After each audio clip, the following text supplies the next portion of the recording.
नमस्कार मंडळी, स्वागत आहे आपल्या लाडक्या चॅनलवरती. मी श्याम बाला. कसे आहात सगळे? छान ना? छानच असायला हवं. तर आज बघूया एक झटपट आणि खूप टेस्टी रेसिपी, खोबऱ्याची सुकी चटणी.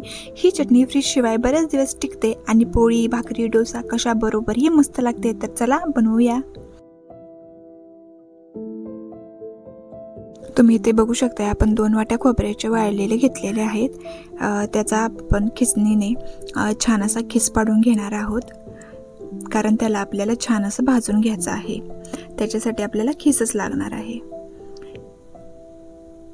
तर अशा प्रकारे तुम्ही खिसणीने खोबरं खिसू शकताय व असा आपला खिस तयार झालेला आहे. तुम्ही बघू शकताय. आता चवीनुसार मीठ, लसूण पाकळ्या तुम्हाला आवडीनुसार, लाल तिखट तुम्हाला जसं तिखट आवडत असेल तर जास्त प्रकारे घेऊ शकता. इथं मी 1.5 चमचा घेतलेला आहे आणि हळद घेतलेली आहे. आता इथे आपण पॅन ठेवलेला आहे आणि त्याच्यामध्ये आपण जे सुकलेलं खोबरं आहे ते आपल्याला भाजून घ्यायचं आहे छान असं.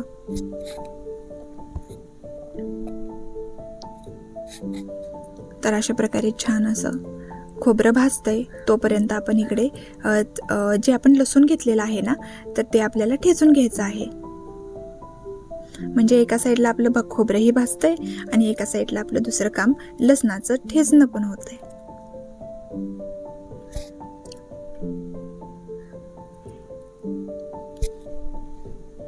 तर अशा प्रकारे आपण लसूण ठेचत आहोत आणि आपला अशा प्रकारे लसूण ठेचून झालेला आहे.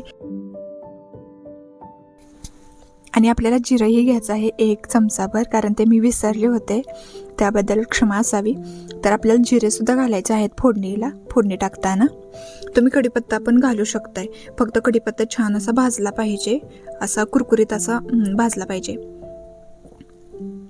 कारण तो जर कुरकुरीत नाही झाला तर आपली जी खोबऱ्याची चटणी आहे ना, ती मऊ पडू शकते. त्याच्यासाठी आपल्याला तसं कढीपत्ता आपल्याला छान भाजून पण घेतला पाहिजे. पण मी आता ह्याच्यामध्ये कढीपत्ता नाही घालणार आहे. तर खोबरं भाजत आलेलं आहे, बघू शकताय तुम्ही, लालसर असं पिवसर असं झालेलं आहे.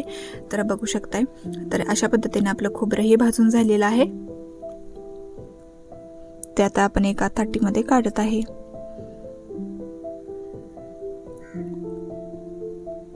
तर आता एका साईडला आपण पॅन जो घेतलेला होता मगाशी तोच घ्यायचा आहे. त्याच्यामध्ये आपल्याला फोडणी टाकायची आहे. तर त्याच पॅनमध्ये आपण आता तेल टाकू थोडंसं. 1 चमचा म्हटलं तरी चालेल. 1 चमचाभर तेल टाकल्यानंतर त्याच्यामध्ये आता आपल्याला जिरे घालायचे आहेत. जो लसूण आपण ठेचलेला आहे तो टाकायचा आहे आणि छान असा लालसर होईस तोपर्यंत भाजून घ्यायचा आहे.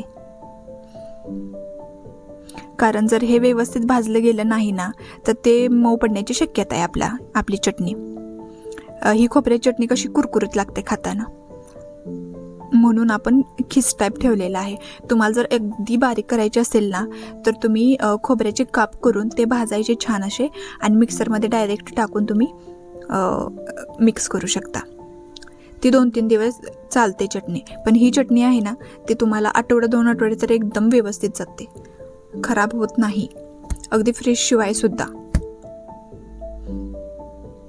तर अशा तऱ्हेने आपण त्याच्यात लाल तिखट टाकलेलं आहे. आपली लसूण पण छान भाजून झालेला आहे, तुम्ही बघू शकताय. आता त्याच्यामध्ये आपल्याला नारळ जो खिसून आपण जो भाजून घेतला आहे तर ते टाकायचं आहे आणि छान असं परतून घ्यायचं. सगळ्या गोष्टी एकत्र करून घ्यायच्या.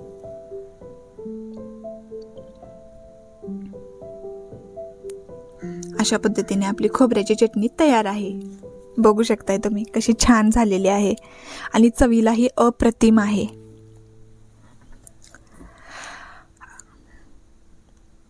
तर अशी ही सोपी आणि टिकाऊ खोबऱ्याची सुकी चटणी तुमच्या किचनमध्ये नक्की ट्राय करा. व्हिडिओ आवडला असेल तर लाईक करायला विसरू नका आणि चॅनलला सबस्क्राईब करा, म्हणजे अशाच नवनवीन रेसिपीज आणि टिप्स तुमच्यापर्यंत पोहोचत राहतील. भेटूया पुढच्या व्हिडिओमध्ये. तोपर्यंत नमस्कार. काळजी घ्या, छान राहा, हसत राहा. नमस्कार.